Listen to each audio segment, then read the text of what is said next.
Hey everybody, welcome to Women Seeking Wholeness. I'm Cherie Burton. This is a podcast for women who long to feel, express, and be who they truly are. Also for men too, I'm just saying. I know I have male listeners and I just don't ever want to exclude them in saying this is a podcast for women, but it's more about a podcast for the feminine, capital F, the feminine that exists in men and women and everywhere, and especially making a comeback in our day and age. And I just want to remind you before I launch into probably my most vulnerable episode to date that you can follow kind of like my day-to-day teachings and life on Instagram, cherie.burton, as well as the Women Seeking Wholeness Facebook group. I'm going to be launching some cool things probably early summer, so be watching for those details, specifically a women's wisdom circle that I'm really excited about, guiding a group of you into your own soul space. So watch for a little bit more details on that as we go into like late spring, early summer. So, all right, on this episode, I am going to be hitting on something, controversial, I guess, for a lot of people, or maybe misunderstood is a better way to couch that. And this is the therapeutic, psychedelic, plant medicine, and sacred plant journey topic. In particular, I'm going to be talking about the ayahuasca plant and my recent journey to Costa Rica. So I've been home almost exactly 2 weeks, I guess just a little over 2 weeks. So it's pretty new for me. And I know not everyone will or even should do what I did, but I know lots of you are curious.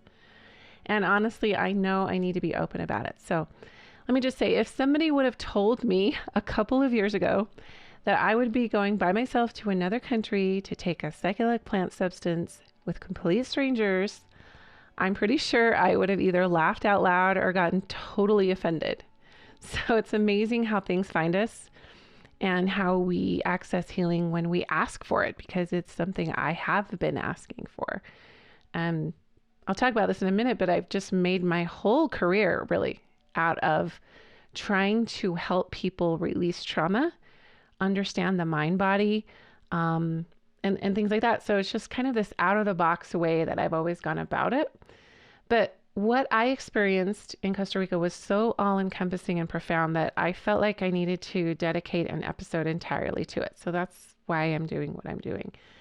A lot of you have been reaching out, messaging me, texting me after my post on my personal Facebook page where I just showed pictures and talked about how transformative it was. But I never really know how to respond to any of you without, giving you the full backstory and the context. And so that's kind of what this episode is about.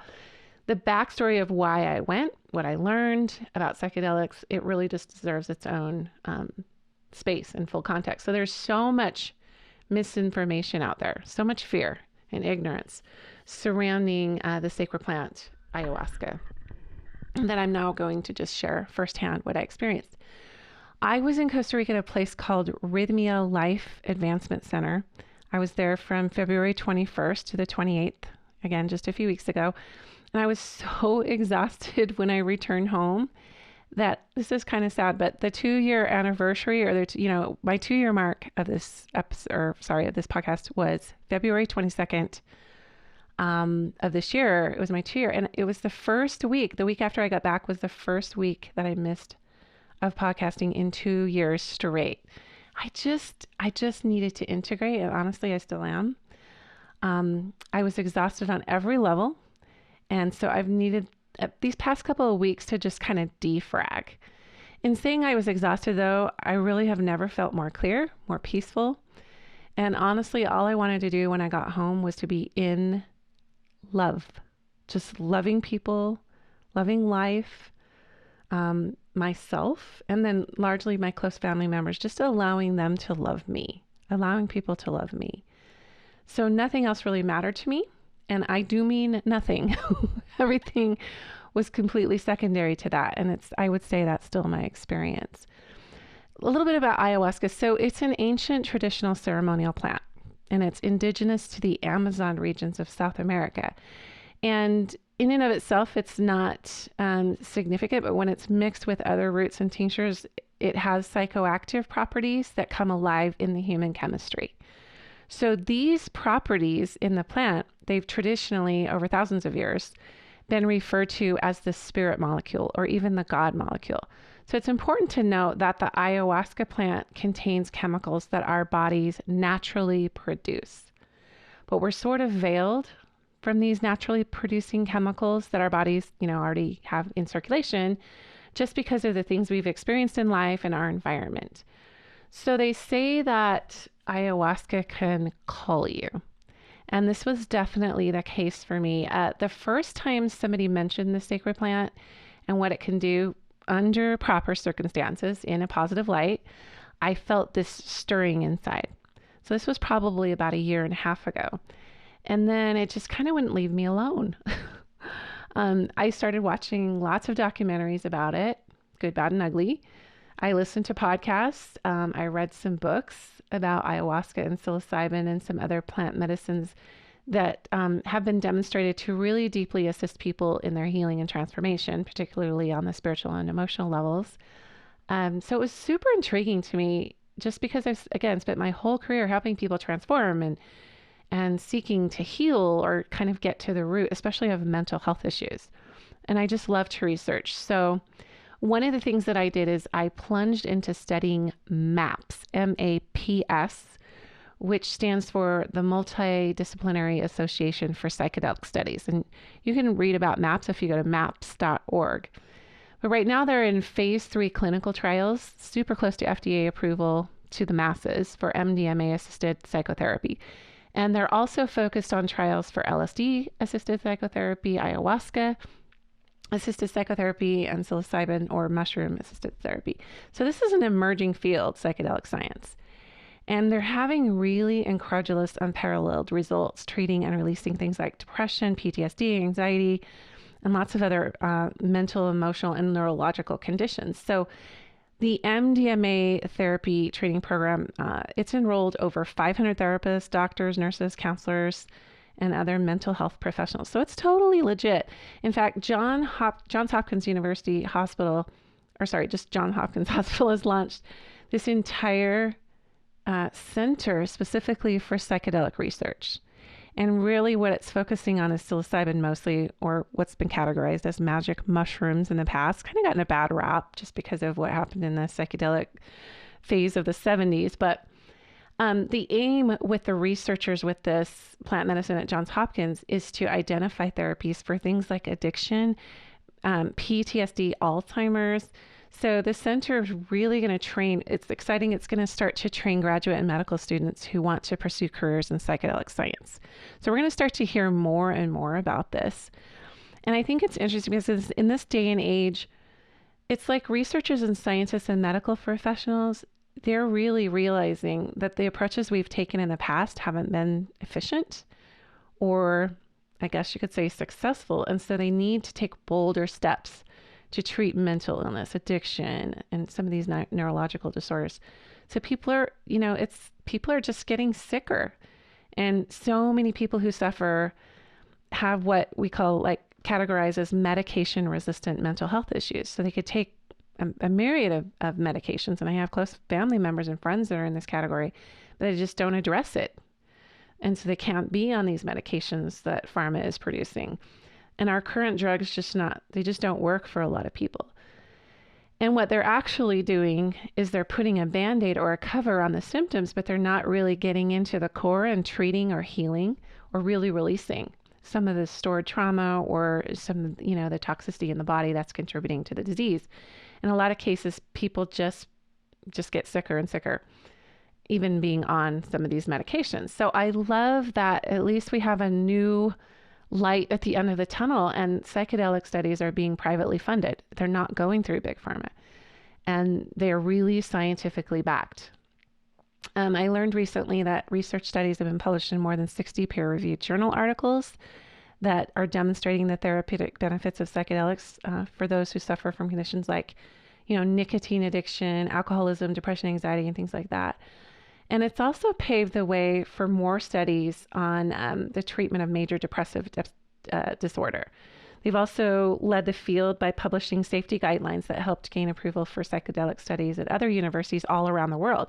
So this is going to blow open. And what we're seeing is it's interesting when they kind of put science into more of the mystical, spiritual, emotional experience that can be definitely had under the influence of psychedelics. And so the research is also exploring that interaction along with meditation.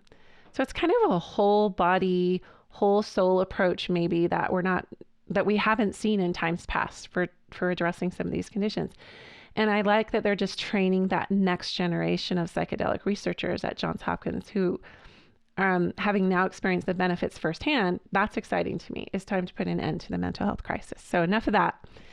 But again, like I said before, I've kind of been on this crusade. I've spent the better part of my adulthood, honestly, trying to crack the code on depression and mental illness. So for over 25 years, especially after I lost my sister to suicide, my sister Shauna, back in 2005, I self-published a book on depression after her death. And then I kind of took a turn from my traditional psych background. I have an undergraduate degree that I got in the mid-90s. And I kind of always knew I'd go deeper with it. I'd go into depth psychology. And I knew that I would pursue behavioral science, but I knew that spirituality had to be a component. So what I did is I just kind of plunged into holistic science, holistic psychology, energy psychology, alternative therapies, things like that, as added tools to what was already existing in the traditional treatment models.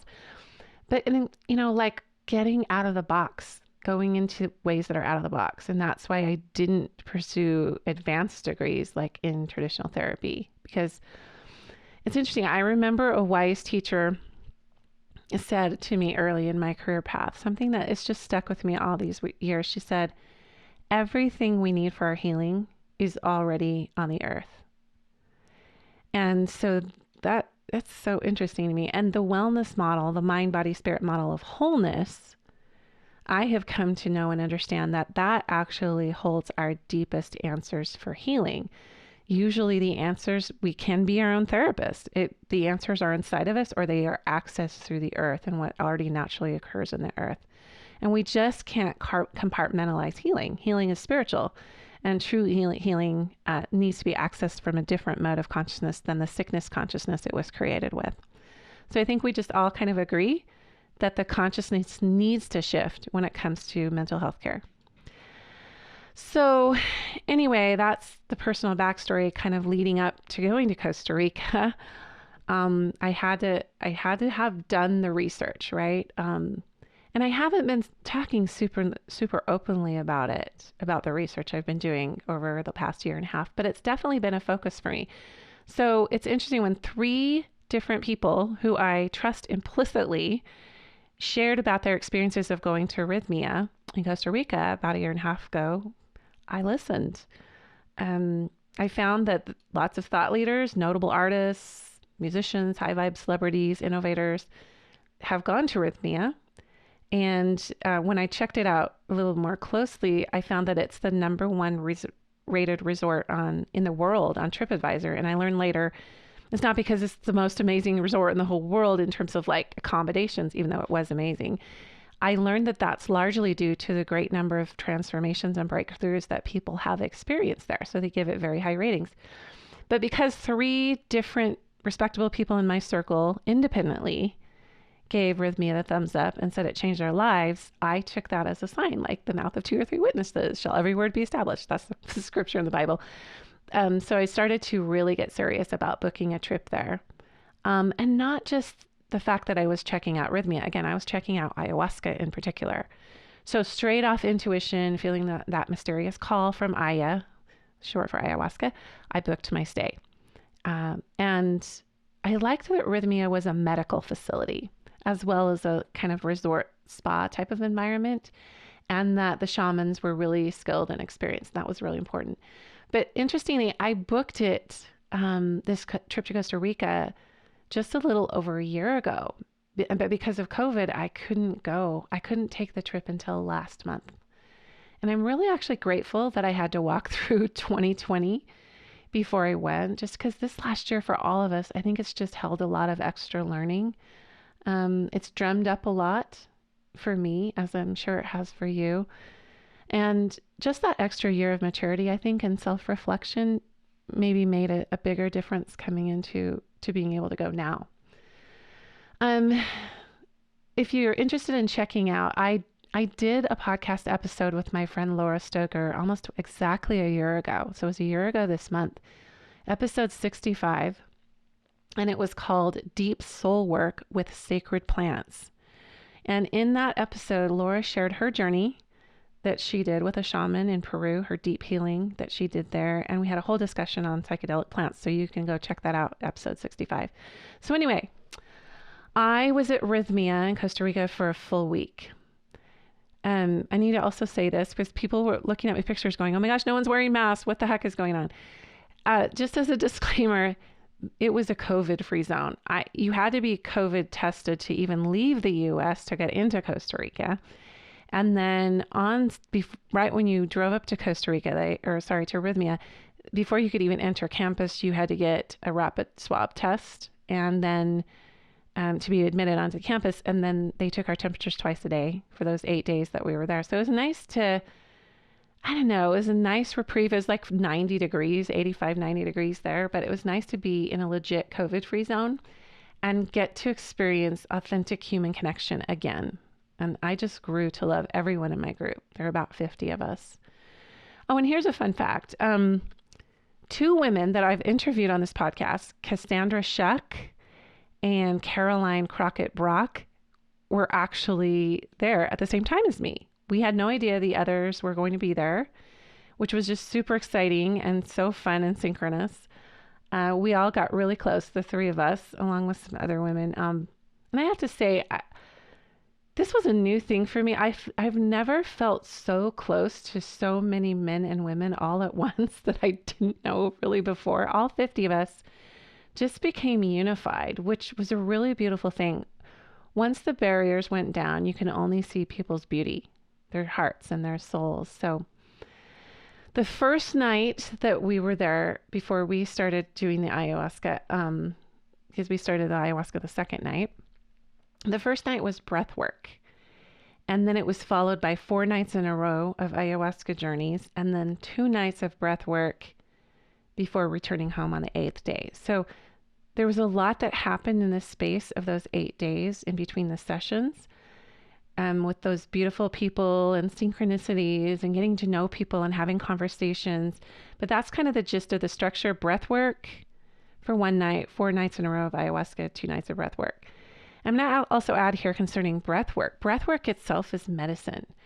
There are certain breathing techniques that can kind of slip you into altered states of consciousness, very similar to a psychedelic state. So that was really fascinating research for me to uncover, and you can go there if you want. There's lots out there. But for me, I mostly experienced deep presence and full rested state, absolute loving awareness during the breath work. Nothing really, mind bending, especially that last night of breath work, which seemed to kind of complete the healing of the week. So that was beautiful. But before I totally go into my own experience, I just want to reiterate that word psychedelic is going to be a trigger for a lot of you. I know it still is for me, even saying it. I just want to say that psychedelic therapeutic science is absolutely an emerging field of medicine within traditional mental health science. So even though it's triggering all of us because of the war on drugs in the past and things we may have heard about bad trips or more of the recreational use, it's kind of tainted the word for us. And it isn't for everyone. And I'm going to get into some contraindications in a minute, but these are plants. And they can be powerful tools to access the subconscious in ways that it can't otherwise be accessed, or at least not as quickly and efficiently.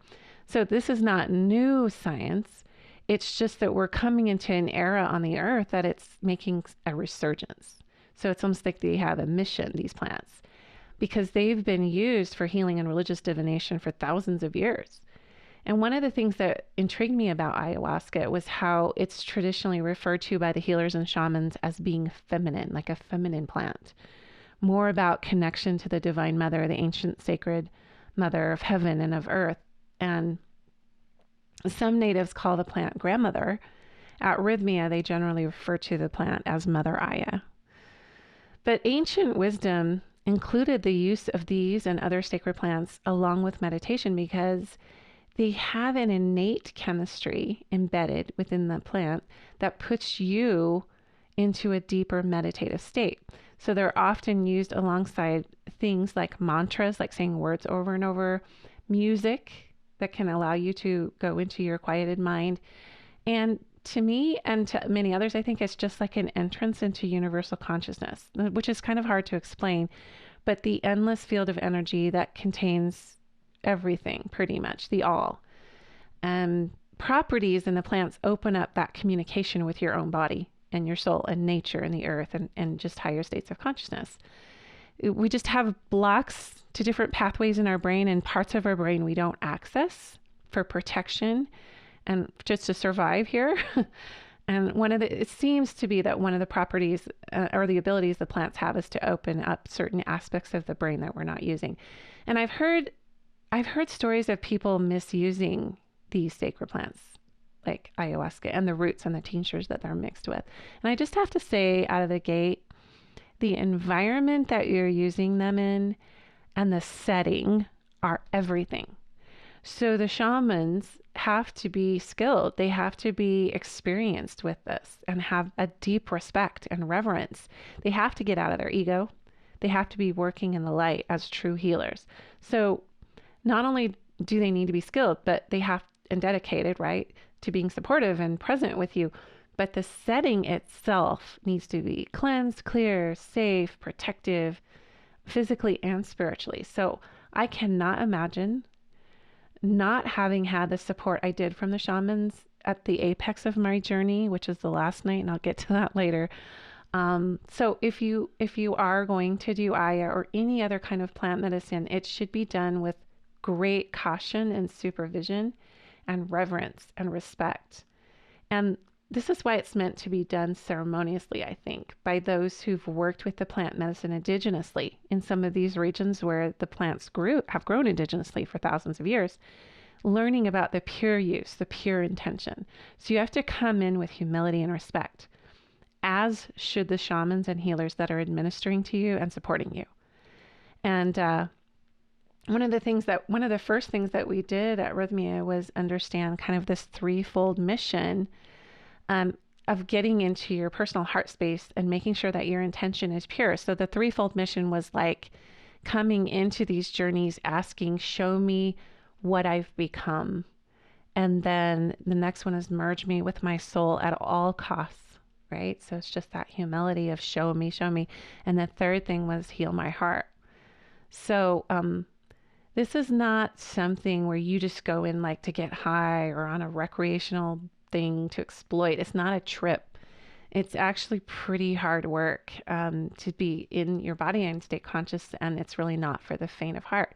For me, as I'm putting it all, together for myself and kind of integrating it, it was important to maintain my soul sovereignty. I wasn't about to go and get deceived or exploited. I didn't have any interest in being taken down or robbed of my own sacred consciousness.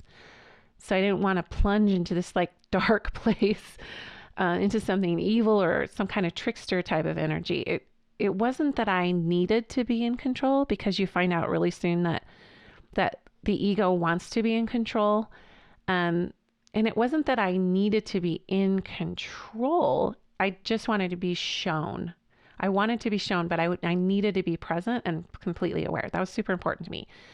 And so even though I'm this out of the box person, I love to travel, love to take adventures, love to learn, I'm super curious, my intact spirituality is really important to me. So I'm adventurous, but more in a conservative way when it comes to these, I guess you would say, mind altering things. So, you guys know, like I talk about sovereignty almost every episode. If you listen to this podcast, you'll know I didn't want to go do something dark, scary, dangerous, or whatever. That's just not worth the risk, no matter the allure of expanding your consciousness.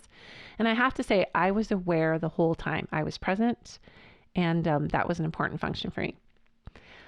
So one of the things that's super fascinating about this that I resonate with, it's been said that using these medicines the right way can be like going through 10 years of traditional psychotherapy within a couple sessions or within a few sessions. And in essence, you become your own therapist. Things arise within you. It's not like the shaman is walking you through all of this. It's happening, on your mat or on your mattress. And so you work through what comes up. And it's just a really efficient way to bring blocks and barriers that are impediments to your healing to the forefront.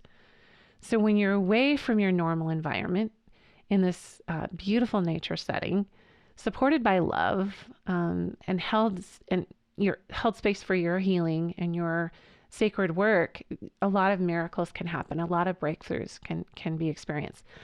I don't know. Some of you may have heard of Dr. Rick Dobson's work, but he is the founder of MAPS. And he's been at this legalization of certain psychedelics for almost 4 decades. And he kind of makes the rounds. You'll see him a lot on media, especially if you listen to podcasts. He said the goal of therapeutic psychedelics is to spiritualize humanity and release trauma and past hurt and pain. So in a nutshell, that's his mission with MAPS, to spiritualize humanity and release trauma and past. That's what's holding us all back, is unstored trauma or unreleased trauma. So the aim of this new emerging field of research is to change the global consciousness. In the past, we've over-identified with our outside self, our exterior self, and our environment. As you start to expand your consciousness, you realize it's largely about overcoming your physical environment. You could say overcoming the fears and illusions of the world, overcoming the fears and illusions that you're looking at through the lens of your own perspective. And a great many people, including myself, experience these journeys as breaking down old boundaries like prejudices and false perceptions and illusions, and really any barriers to your personal freedom and evolution. Faith is important to me, and for me, going and doing this was an absolute act of faith. I mean, I'm not going to stand up in church and say, yeah, I just did this ayahuasca journey, but you know what I mean? Like faith is like, I think Marianne Williams said something to this effect. Faith is like standing on the conviction there's something really big going on that you don't have all knowledge of. And sometimes you just have to take that leap to experience a leap in consciousness. Now, again, I'm not talking any of you into doing this. I'm just sharing my experience about just having the faith to go beyond to something you feel called to that maybe doesn't fit in a box. Faith in the beyond, God, universe, angels, spirit guides, ancestors, just being there for you, being invested in your soul path. What I've come to learn is there's like 3 basic states of consciousness: waking, like when you're fully awake, dreaming, and sleeping. Some of the ancient mystics, yogis, seers, sages taught that beyond these 3 states, there's a state called by many names, but it's essentially restful alertness. And this connects us to something greater, to the beyond, and in my experience, to all that is. So it's more like a sacred recognition, coming home. You can receive great spiritual insights in this place. This can be achieved through meditation, breath work, stillness, and it can be challenging in day-to-day life to get out of your head, to get out of your thoughts, the incessant thoughts running through your head, your ego, just to get there. So it seems like plant medicine is a promising way under controlled circumstances and with the right, because it is illegal. That's the thing. I had to go all the way to Costa Rica because in a medical facility that's licensed, because right now it's still a class 1 drug. So it's because, again, of the war on drugs, these substances aren't legal, although that is changing. So anyway, plant medicine seems to facilitate entry into that restful alertness without the usual resistance of your mind body. So you just can get and access that place.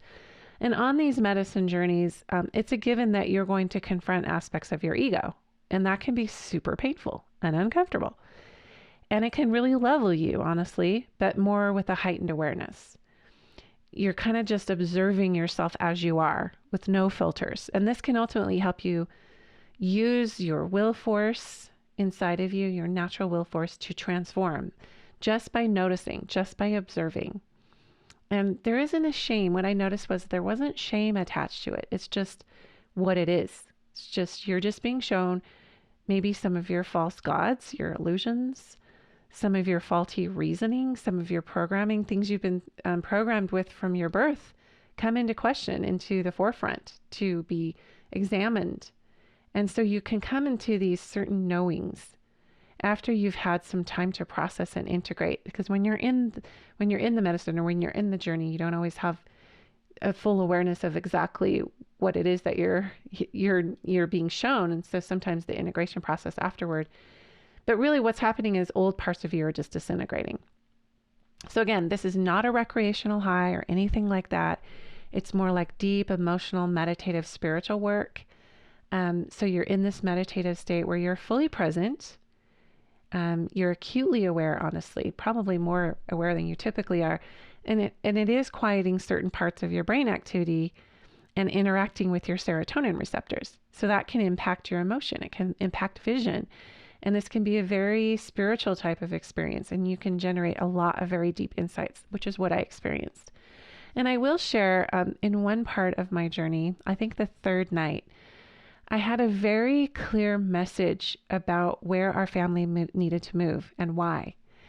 It was really simply stated, but super profound. And after I've had some time to digest it, it makes a lot of sense. But it was really interesting because prior to that, it's not a place I would have considered at all. In fact, I had a lot of resistance to moving there. And it's interesting because when I got back from Costa Rica, less than a week after returning, Jeff and I found a house under absolute miraculous circumstances. Like it was just placed in the forefront of both of our, like, the location and everything that I was shown, right? It all came together. So now it just feels right. It feels like the next right step, but it wouldn't have ever come, or maybe it would have taken a lot longer to come to my awareness that that's where we needed to move, but it just came out of nowhere in my journey. And I felt so clear, and I still do. So therapeutic psychedelics, or as Rhythmia calls them, herbal support therapy, can be very confrontational because you got to release you need to release what you're creating resistance with inside of yourself, because it's probably making you unhealthy.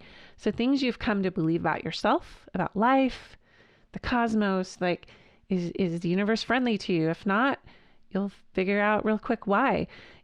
It's showing you you've become. So those faulty beliefs are getting challenged. And a lot of times people will purge. So lots of vomiting and oftentimes diarrhea. I don't know if you could say lucky. I feel like I was, that I did not have any purging the whole week. That those things can honestly be a huge relief of negative elements in your psyche and body in forms of that toxic build. A lot of times after people purge in a plant medicine journey, they feel new, they feel cleansed. But there are other ways to purge, like what I experienced. Lots of body movement, lots of things like yawning, sneezing. I spent hours moving my first and second chakra areas during one of the ceremonies. And it was all about releasing what wasn't serving me and what beliefs I was holding in those energy centers. And so generating this new awareness about my safety on earth, my creativity, my right to be here in the now at this time. All of that was being held in those areas of my body. And instinctively, my body was just moving in ways to move that through. So as I moved with the medicine and just went with it and kind of surrendered to it, I would have flashes or visions of people and experiences in my life, and words would come to mind. So I was able to release more in those hours than I have in decades of previous self-help learning, sessions, therapy, etc. I need to say here too that, again, it's not for everyone. There's some serious contraindications. You can't be taking most SSRI or selective uptake inhibitors, most antidepressants. You can't not be on most antidepressants or anti-anxiety medications. If you have blood pressure dysregulation, history of seizures, heart conditions, lots of pre-existing serious mental diagnoses like schizophrenia, it's really discouraged because you can have interactions also with other drugs. In my experience, it was important for me to eat really clean and mostly plant-based. They give you a diet to prepare for the leading up to these ceremonies, weeks in advance, in order to have the optimal experience and integration. But ayahuasca has the power to affect incredible changes, healings, insights visions, visitations, detoxification, astral journeys, emotional processing, lots of purging, spiritual awakening, and on and on and on. And this is well documented. At Rhythmia, in between the 4 ayahuasca ceremonies, we were receiving massages, colon hydrotherapy sessions, volcanic mineral mud baths. We ate super high vibe, clean, healthy food, lots of raw food. We got lots of sunshine. There was daily yoga and, of course, the breath work, just to move the energy and facilitate more of a release and integration, to integrate the insights we were receiving. And also there were classes, lots of classes to help us and support us in between, lots of meeting. But there's no way I could have had this kind of focused self-care at home in a week's time without interruption like I did. So that was a blessing. I feel like it really contributed to not only the massive release, but the overall experience of just feeling supported by the earth, supported by, the people who were there, who had the experience with it, the physical support and the connections that I made with other people. That all added to the experience. And some of you know I study the Gnostic texts, the ancient Gnostic texts that were not included in biblical canonization. And in the Gospel of Thomas, there was a phrase that kept coming to me from the Gospel of Thomas that says, if you bring forth what's inside of you will save you. And this is a teaching and kind of a rapport between Thomas and Christ, actually, in that Gnostic text. So if you bring forth what's inside of you will save you. And so this benevolent higher power God bring you back home to know yourself and to come to love and cherish yourself. And for a lot of people, that's what the pinnacle piece of this is that they are able to come into more acceptance because they come to know themselves on a deeper level and they become in touch with God. And the word drug we all have an aversion to that word, right? But the word drug is different than the word medicine. If you think of a medicine woman or medicine wheel or Native American medicine, things like that, medicine is what actually heals us. And there's all kinds of different medicines. Plant medicine can be a powerful tool to transcend to the next level of consciousness under the right circumstances. Things like nerve regeneration, new neural connections and pathways can be formed. You're fully aware, you're fully present. I find it interesting that we can go to a doctor. Here's where I get on my soapbox. We can go to a doctor, right? Or a psychiatrist, a pharmacy, and we can get all kinds of quote unquote drugs that are largely dulling our receptor sites, carrying intense side effects. And I would say the worst side effect of drugs is the numbing effect. But we seem to be okay with all that as a culture. But when you mention plant-based psychedelics, whoa, that's crossing a line. And again, like after the war on drugs in the 80s, I think it was so many of these beneficial plant medicines became classified as dangerous. They became lumped with highly addictive synthetic drugs that can create dependence and make you sick. So ayahuasca, LSD, MDMA, psilocybin, none of those are addictive. In fact, one of the strengths of them is to help facilitate a release of the addiction's stronghold. I know many people who've been able to kick addiction through some of these means. There's literally zero chance of becoming dependent on them. They're not addictive. And one recent study that I read showed that like 60% of alcoholics that took psilocybin mushrooms were cured of alcoholism in one study. So again, I'm not out to encourage any of the use of any of you or with any of these without proper vetting and setting. I'm just saying they're very likely going to be a part of the new way of helping to address trauma and facilitate healing of minds and bodies. It is one of the waves of the future in integrative healthcare. And many psychiatrists are now or will soon be getting trained on using them in clinical settings. There's already clinics. I know of a few here in Utah. It will be blowing up pretty soon. If any of you are interested in knowing more about Rhythmia, it is a bigger investment. It's just under $5,000, not including your airfare. So it is an investment, but I also look at it like many people spend that on their drugs and therapy. So anyway, email me if you're serious about booking. I'm not advertising for them. I don't have any connection or kickbacks or anything, but I do have some additional insights. So what in effect, what I call my experience was a grand reboot.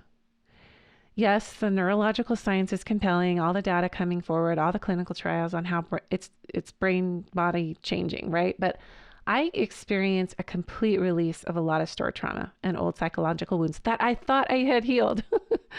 And the biggest part for me was reclaiming my inner child and just loving her, just wanting to come back and play and giggle and just be with that part of myself. I guess I just left that experience with so much self-compassion and self-reverence. And I've done episodes on shamans and healers, and so I'm not going to completely revisit that, but I want to read a poem, or I guess it's a poem, a, a, a quote that someone in my group, Maral, sent me. One of my new friends at Rhythmia, she lives in New York.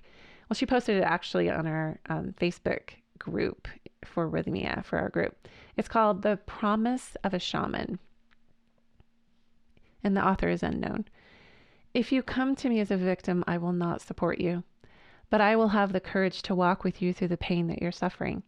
I will put you in the fire, I will undress you, and I will ground you back down in the earth.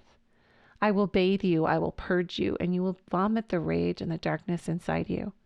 I'll bang your body with good herbs, and I'll put you to lay in the grass, face up to the sky. Then I will blow your crown to clean the old memories that make you repeat the same behavior. I will blow your forehead to scare away the thoughts that cloud your vision. I will blow your throat to release the knot that won't let you talk. I will blow your heart to scare fear so that it goes away where it cannot find you. I will blow your solar plexus to extinguish the fire of the hell you carry inside, and you will know peace. I will blow with fire your belly to burn the attachments and the love that was not. I will blow away the lovers that left you, the children that never came. I will clear your heart to make you warm, to rekindle your desire to feel, create, and start again. I will clear with forceful divine energy your genitals to clean the sacred sexual door to your soul. I will clean away the garbage that you collected trying to love what did not want to be loved.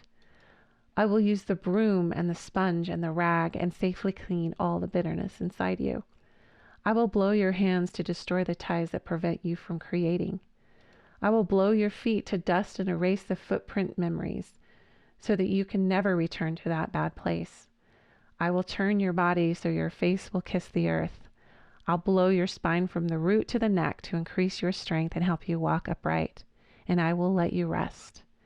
After this, you will cry, and after crying, you will sleep and you will dream beautiful and meaningful dreams, and when you wake up, I'll be waiting for you. I will smile at you and you will smile back. I will offer you food that you will eat with pleasure, tasting life, and I will thank you. Because what I'm offering today was offered to me before, when I had darkness living within me. And after I was healed, I felt the darkness leaving and I cried. Then we will walk together and I will show you my garden and my plants, and I will take you to the fire again. And we'll talk together in a single voice with the blessing of the earth, and we will shout to the forest the desires of your heart, and the fire will listen and whisper the echo, and we will create hope together. And the mountains will listen and whisper the echo, and we will create hope together. And the rivers will listen and whisper the echo, and we will create hope together. And the wind will listen and whisper the echo, and we will create hope together. And then we will bow before the fire, and we will call upon the visible and the invisible guardians. And you will say thank you to all of them. And you will say thank you to yourself, and you will say thank you to yourself, and you will say thank you to yourself. And that's the end of that. I can't describe it any more eloquently or with much more detail than that. The space was clean and consecrated. The music was divine. The shamans were incredible, very in tune, very powerful. Just to kind of wrap this up, the first night of the ayahuasca was very mild, meditative. I think I was just a tad disappointed. I wanted more of a visual experience, and they explained to us that it was establishing kind of a baseline for the days ahead. The second night was a stronger experience. This was really the night I claimed and experienced my soul sovereignty. At the beginning, I found myself clinging to some old paradigms that I thought belonged to me and were true, and I was being challenged by them. I got into a loop, and I couldn't let them go. And I saw, even in the process of not feeling like I let them go, I also saw how they were affecting my level of joy and my physical health. So I started to just do a lot of breathing and releasing and letting go. And I was shown how I'm being protected, and that my sovereignty is very sacred. And it was enormously comforting to me. I'll never feel alone again. The third night, they called this ladies' night because it centered on the divine feminine, and there were female shamans that kind of led the ceremony. And this night started out with me just kind of laying there and meditating and being with the glorious music, just kind of loving it. And then I started to acutely feel my aches and pains, like the chronic ones that are always there and you just ignore them because they're always there. Pain in my hip, my shoulders, my lower back, even my right breast, but everything was all on my right side, which is all the masculine. So I started sort of stretching and then kind of moving my lower back and hips just in an intuitive flow. Probably did so for hours, just working out old first and second chakra issues and all the beliefs that were attached to them that were creating that stiffness and that resistance in me. And I did not realize how scared I was of life, how unsafe I felt it was, how much terror that I was carrying, and experiencing periodically over the years, feeling unsafe to be on this crazy planet. So I had to work through issues of feeling unsupported. That's all in the lower back and lower hip, areas, just, feeling that it was all up to me. So I started to see loved ones who've always been there for me at every turn. And it was really interesting how I worked through the male wound. And I talk about the male wound a lot on the podcast, like the patriarchy and some abandonment issues. But I was shown how that belief that men don't show up is a false one, because every period of my life, a healthy male has come in to protect me and love me. So it moved me to tears. And as I came into more of the confrontational aspects of this, a piece of advice I clung to that we learned in a class at Rhythmia the day previous about these difficult emotions was, what's coming is going. Meaning, if it's surfacing, it's already on its way out. So just let it move through you. Don't analyze it. Don't hold on to it. Just allow it to go. Allow it to move, like a cloud kind of passing through you. So as these unpleasant memories would surface and I'd start to have flashes, I'd see them moving through me and no longer clinging to them. And then, wow, I started to clean up old beliefs about women's and men's roles. I felt the unhealthy masculine inside of me, that toxic masculine inside of me that I'd let fester, and how I had worked so many years as a high achiever, a hard worker, how it created imbalance and tension in my body. So I just kept feeling to be with it. Lots of ancestral, lots of cultural stuff about women just kind of moving through me. The fourth night was absolutely otherworldly. Towards the end of that night, I just had a huge transformational experience. I'm not feeling aligned to share it. A lot of it was very sacred. A lot of it was symbolic. A lot of it was just feeling the love that I had not realized I was resisting from the divine.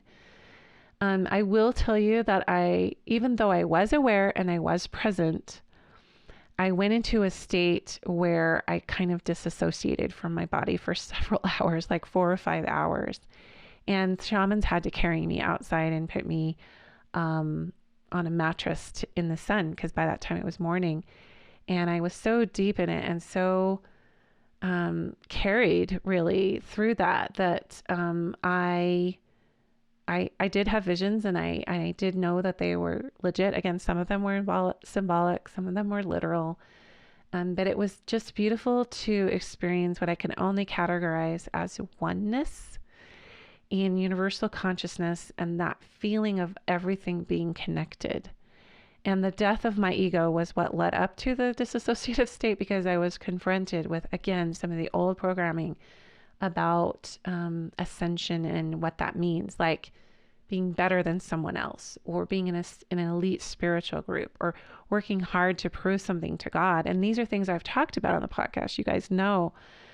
But I had to really go deep into my psyche and excise it and just be in oneness, seeing everyone as my brother and sister and my equal. And that was just so beautiful. And there were some other things that I'm still not sure how to categorize, because some of it symbolic, some of it literal. But when you talk to people who have these transformative experiences, it's very akin to like a near-death experience. And you're not the same when you come back. I did have a paramedic there with me. I mean, this is not to freak anyone out. I was totally not in jeopardy of like ceasing breathing or having a heart stop or anything of that nature. But I was just very, very supported. And so when I came back fully, when they closed the ceremony and I came back into myself, it was just utter awe and a leveling of, and level in a good way, like humbled. And this is my qualifier, and this is just not my qualifier, but I know it's a lot for other people too.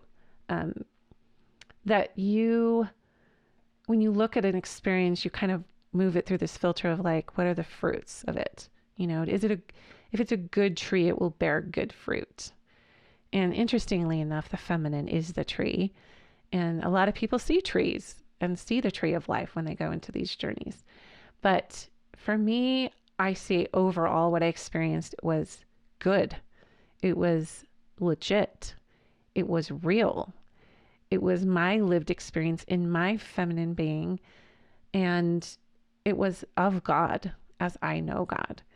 And so for me, the tree bore very sublime fruit. I can't say all of it was totally positive. It was very confrontational. Here's the thing. You guys know this if you study the dark night of the soul. Like, we're taught that if we go into the darkness, that's bad, right? But we all have darkness in us, and let's just call them our shadows. So shadow work has nothing to do with being deceived by evil spirits or influence or anything like that. It's your own shadow work in your own self. It's amazing, you know, because we all have depression in us and we all have these densities, these energetic densities. So it's because of the attachments we formed in this lifetime in order for us to feel safe and to belong. It's not our fault a lot of times what attaches to us and what we attach to. So in saying that, I'm still integrating some of the deeper aspects of what I experienced that are very sacred and also disturbing, because all of that lives in us. We have this duality. We have these states within us that need to be settled, and harmonizing them, I think, is part of our path. So just like 3 big takeaways, and then I'll wrap up. The 3 things I think I learned most profoundly through this experience is this whole life experience is only here to show you who you actually are. And it's really tied into how you give and receive love. Everything else is so secondary. Titles, recognition, rank. I lost the desire for all of that literally overnight. And for a high achiever, that's a big thing. But life is way too short to not love with your whole heart and to not allow others to love you with theirs. My favorite word is beloved. And be loved is what it's about. Being loved. Experiencing yourself, and I'll speak first hand here, first person, experiencing myself as a receptacle of love, a vessel of compassion for myself and for humanity and for the universe is a beautiful thing. And now I made it my top life goal, just to seek ways to express pure love and to receive it. The second thing that I realized is how much, and this is a little bit more negative, I guess, but I realized how much of other people's pain and emotion and hopes and dreams and all of that I was carrying for them, I think in a subconscious attempt to lighten their load or their own burdens because I love them. So at the heart of it, it was a good intention for me. I love them. I care about them. I want to relieve some of their pain. But what happens is it was affecting my health. So people would come into my mind space as I'm deep in this journey, especially that 4th night, and I would lovingly hand their pain back to them. And I felt to say to their soul, this is not mine to carry. I love you, but this is not mine to carry. And conversely, I could see the pain that I had added to others who love me and who were taking on some of my burdens over the years and were carrying that for me too. And so like my children, certain of my children and others who love me, they're just trying to, anyway, so I would visualize taking that off of them and taking it back, reclaiming it and transmuting it and saying, thank you, I love you. But this is my pain and it is not yours to carry. So I worked through a lot of gratitude and forgiveness stuff with that process. I did something called Ho'oponopono. Some of you probably heard of it. It's an ancient Hawaiian practice that you do with people where you're just like, I'm sorry, please forgive me, I love you, thank you. It's like a 4-step process. So I really dove into that and really saw the power of picking up and holding someone's energy briefly so I can empathize, but not allowing it to attach to my own being. So I'm only just reflecting it, feeling it a little bit for empathy, reflecting it, and then handing it back to them. Very, very powerful. And so I saw that, and I've been tested with that since I've returned home.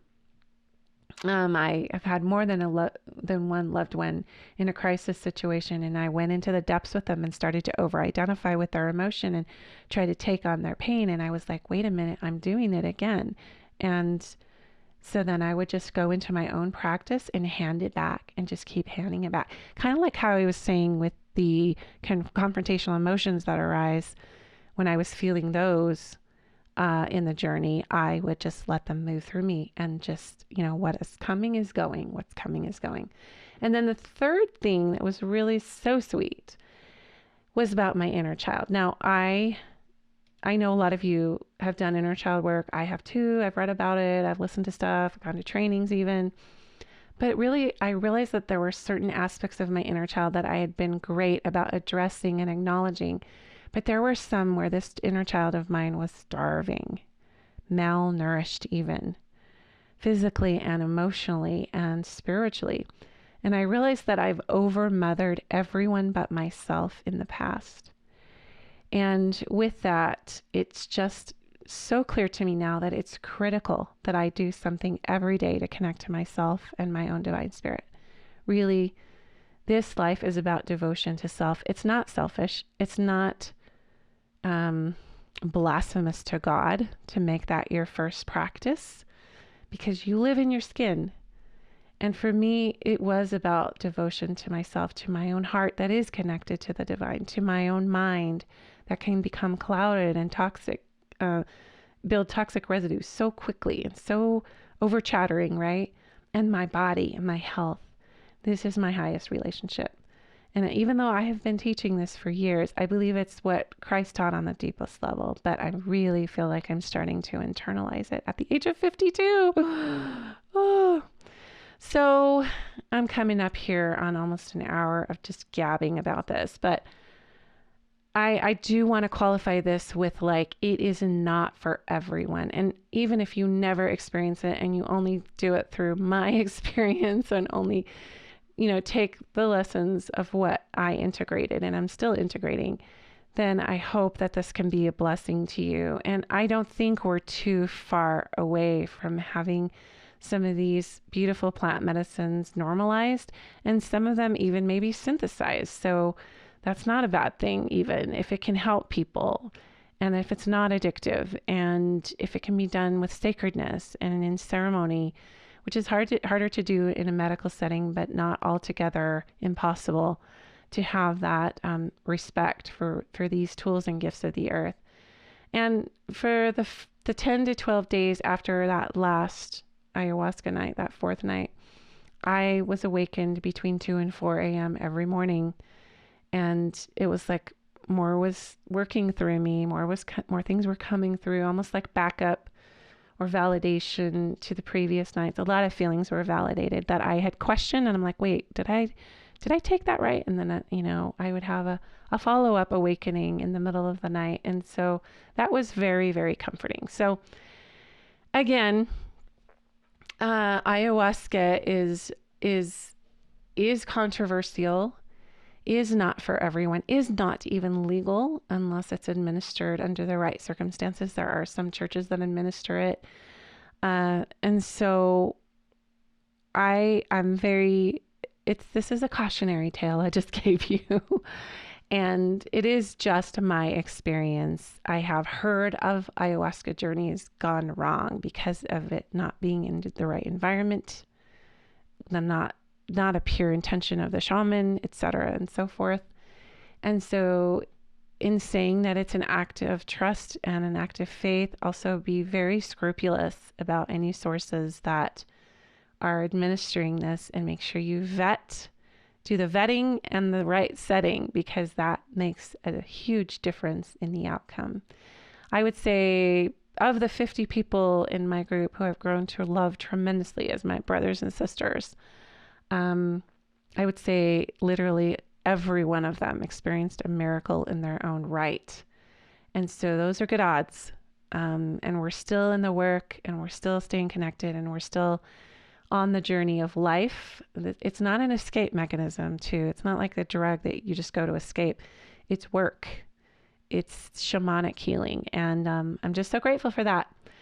So keep following me. More stuff's going to come out of me that you may not have heard before. I hope I can just be, again, that vessel of pure love and invitation to you to go within and find your own soul space, your own heart, your own connection to the divine.